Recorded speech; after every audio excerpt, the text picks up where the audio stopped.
There's a tuber that matches the potato in yield. It thrives on terrible soils where nothing else will grow. It comes in every color of the rainbow and tastes like sweet fruit after a frost. It was feeding civilizations 8,000 years before Europeans ever set foot in the Americas. Then in 1532, Spanish conquistadors looked at it and made a decision. They chose the potato for their empire and deliberately erased this one from history. Not because it was inferior, because it made people too independent to control. This is the story of the crop they buried to keep you dependent, and why it's still hidden today. Let me take you to the Peruvian coastal desert. 2 archaeological sites near modern Lima. Researchers digging in the dry sands discovered something extraordinary. Preserved tubers, small, colorful, cylindrical, with a distinctive bumpy texture. Carbon dating placed them at 4,250 years old. But that was just the coast. Higher in the Andes, at a site called Tres Ventanas, at an elevation of 13,000 feet, researchers found evidence suggesting this crop may have been cultivated for 10,000 years. Let that sink in. 10,000 years. 10 millennia of human partnership with a single plant. Before the pyramids, before written language, before the first brick was laid in Rome. But here's what makes these finds so significant. They weren't found alongside potato remains. They were found at sites where potatoes couldn't reliably grow. This wasn't a backup crop. This was the primary food source for people farming the edges of what was possible. The plant they turned to when altitude, cold, and poor soil made other crops fail. This is oca, scientifically known as Oxalis tuberosa, the second most important tuber of the Andes. For 8,000 years, Quechua and Aymara farmers cultivated oca in rotation with potatoes. They planted it on marginal land, on high slopes, on poor soils that even potatoes struggled with. They called it oca, and they engineered it into a masterpiece of food security. They developed 2 distinct categories based on chemistry. The bitter varieties, called kaya or apila, contained high levels of oxalic acid. Farmers would soak these tubers in water for a month, then freeze-dry them in the harsh Andean nights to create kaya, a preserved food that could be stored for years as a hedge against famine. The sweet varieties, called miski, were exposed to sunlight for several days after harvest. The sun reduced the acid and increased the glucose, turning a root vegetable into something that could be eaten raw like fruit, or boiled, baked, and fried like a sweet potato. The diversity was astounding. Tubers ranged from white and cream to neon pink, deep red, and purple. Farmers named varieties with poetry: black ash and red cosmos flower. This was botanical artistry developed over millennia. The nutritional profile explains why oca became so critical to Andean survival. Fresh oca contains 42% more vitamin C than potatoes. It has 45% more iron. It has nearly 4 times the fiber. It's high in protein with a balanced amino acid profile, all while being lower in calories and carbohydrates than the potato. But the real genius of oca was its agricultural role. Traditional Andean farmers planted it at altitudes up to 13,000 feet. It grew on slopes where tractors would roll off. It grew in soils depleted by other crops. It required no fertilizers, no pesticides, just occasional weeding. And the yields were staggering. Under traditional methods, it matched the potato. But with modern virus-free seed stock, oca can produce up to 55 tons per hectare. That's higher than many commercial potato varieties. And oca accomplishes this on land where the potato would fail. This wasn't subsistence farming. This was sophisticated agricultural engineering designed to extract maximum nutrition from difficult terrain. Ceramic urns from 1,000 years ago depict oca alongside other revered crops. It was a staple, a pillar of the Inca Empire. Chronicles from the Spanish conquest describe it as highly valued. But those same chronicles document what happened next. November 16, 1532, Francisco Pizarro captured the Inca Emperor Atahualpa at Cajamarca. Despite receiving a room filled with gold as ransom, Pizarro had him executed anyway. The Spanish crown and Catholic Church demanded that European crops replace indigenous ones. Wheat, barley, broad beans. These were the crops of civilization in Spanish eyes. The foods of the Inca were deliberately erased, forced into obscurity. But the Spanish did make one exception. They selected the potato.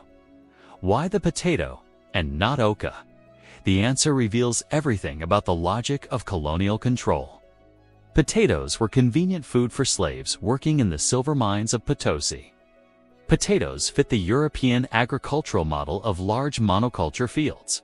And crucially, potatoes had less diversity.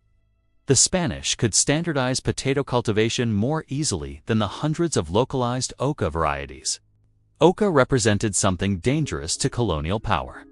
It represented agricultural knowledge that existed outside European understanding. It represented food security that didn't depend on European seeds or methods. Most dangerous of all, it represented the ability of indigenous peoples to survive independently on marginal lands that the Spanish couldn't easily control or tax. Think about what that means. People can grow abundant food on land the colonizers don't want, on slopes too steep for European agriculture, with no need for European tools or seeds. Then how do you control them? You can't tax what you can't measure. You can't profit from what people grow themselves. You can't create dependency when the crop literally thrives on neglect. So oca was systematically marginalized.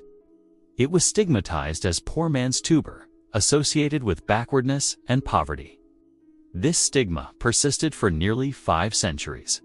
Even today, in urban Peru and Bolivia, oca is often seen as rural peasant food. The crop that fed the Inca for 8,000 years was reduced to a garden vegetable. But here's what the Spanish couldn't erase: the biological reality of what oca represents. You cannot patent an 8,000-year-old crop.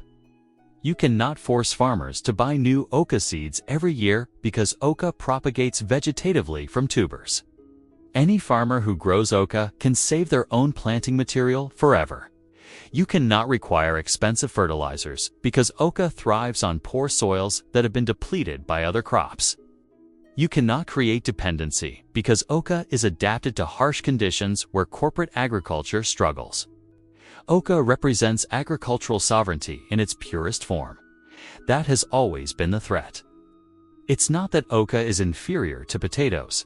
It's that oca allows people to feed themselves without participating in the industrial food system, without buying inputs, without creating profit for middlemen. But knowledge is harder to kill than plants. The modern rediscovery of oca began quietly in the gene banks.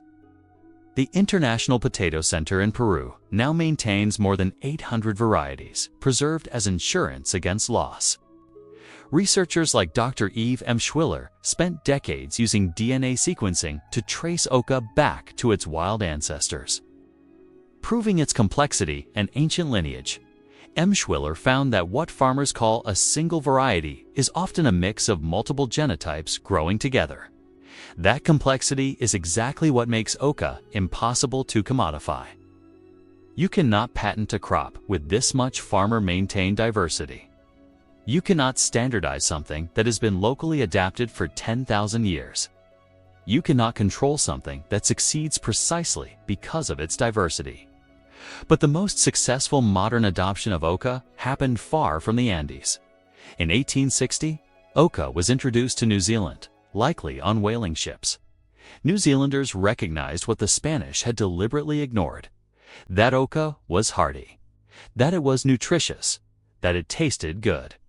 They called it New Zealand yam, even though it's not a yam at all, and they've cultivated it commercially ever since. Today, you can buy oca in New Zealand supermarkets. It's eaten raw in salads, roasted like potatoes, and added to stews. New Zealand farmers proved that oca doesn't need industrial agriculture to succeed. It just needs respect for what it is: a perennial tuber that produces abundant food on marginal lands with minimal inputs. Exactly what the world needs as the climate becomes less predictable and industrial agriculture becomes less sustainable. The oca plant is beautiful. It grows low with thick, succulent stems and clover-like leaves. The leaves are edible, tart like sorrel. The flowers are edible too. But the real value lies underground. Oca is a creature of light. It requires short days to form tubers. In autumn, as the days shorten, the plant directs its energy downward. The longer the tubers remain in the soil, the bigger they get. In regions with harsh winters, harvest happens after the first frost. The cold actually improves the flavor, turning starches into sugars. This is why people describe it as tasting like fruit after frost. The tubers can be stored for months in a cool room. No high-tech refrigeration required. Just cool, dark, and dry. And here's the remarkable part. Outside of the Andes, oca has virtually no pests or diseases. In Europe and North America, it grows with almost zero pest pressure. This is agricultural gold. A nutritious, productive crop that requires minimal inputs and faces almost no threats from insects or disease.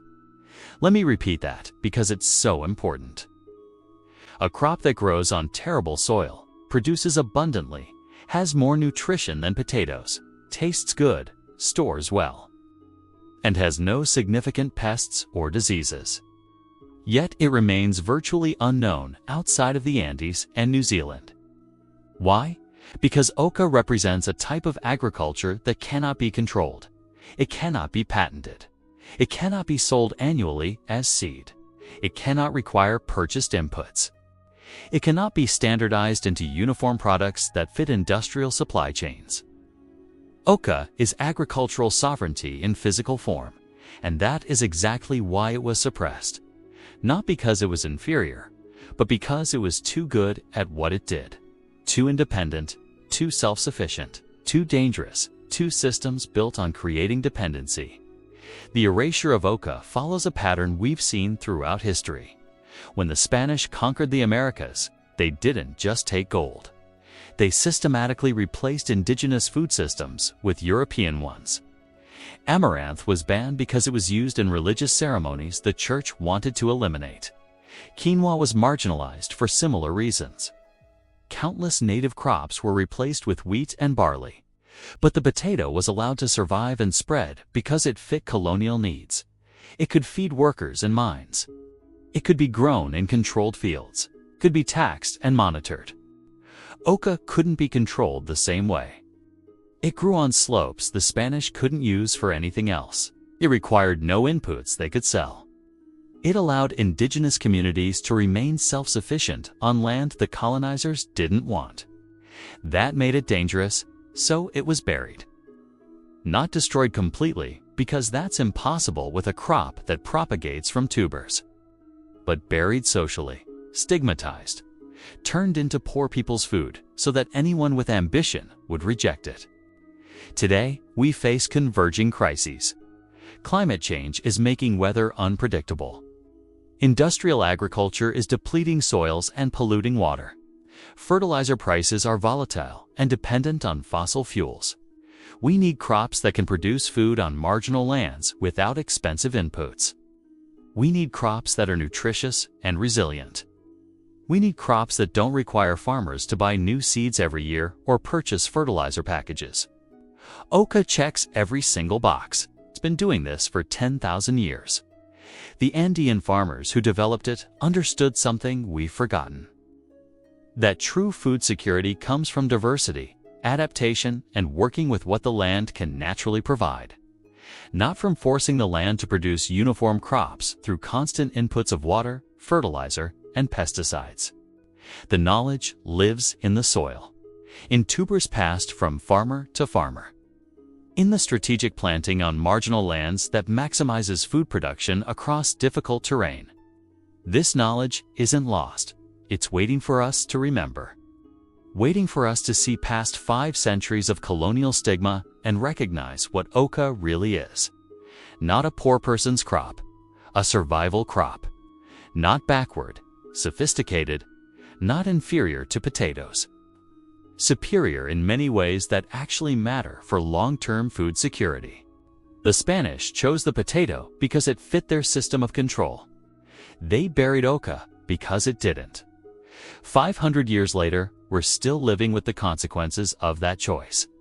But oca survived. In gene banks, in New Zealand gardens, in Andean fields where farmers never stopped growing it despite the stigma. It survived because you can't kill knowledge that's encoded in seeds and passed through generations. Climate change is coming faster than our agricultural systems can adapt. Industrial monocultures are failing. We need alternatives. And those alternatives already exist. They're not in laboratories. They're in the seeds our ancestors knew were worth saving. The crops that were deliberately hidden because they worked too well without creating dependency. Oca is one of those crops. Still here, still productive. Still waiting for recognition. The question isn't whether oca works. It's worked for 10,000 years. The question is whether we're ready to grow food that doesn't need to be bought, that thrives on land we've written off as useless, that allows communities to feed themselves without asking permission. Oca is growing right now, in Peru, in Bolivia, in New Zealand, in the gardens of people who remembered, or discovered, or refused to forget. It's waiting in the soil, rainbow-colored, nutritious, independent, dangerous to systems built on scarcity, perfect for a world that needs resilience more than uniformity. The crop Spain deliberately erased is still here, still offering its gifts, still waiting for us to see past the stigma and recognize what we almost lost. If this story changed how you think about food, control, and what crops we're supposed to grow, share this video. Knowledge about suppressed crops needs to spread. Subscribe for more investigations into foods that were hidden because they worked too well. The next deep dive is already underway. The future of food isn't in corporate laboratories. It's in the seeds they tried to bury. And those seeds are still alive, still growing, still waiting to feed us. We just have to remember they exist.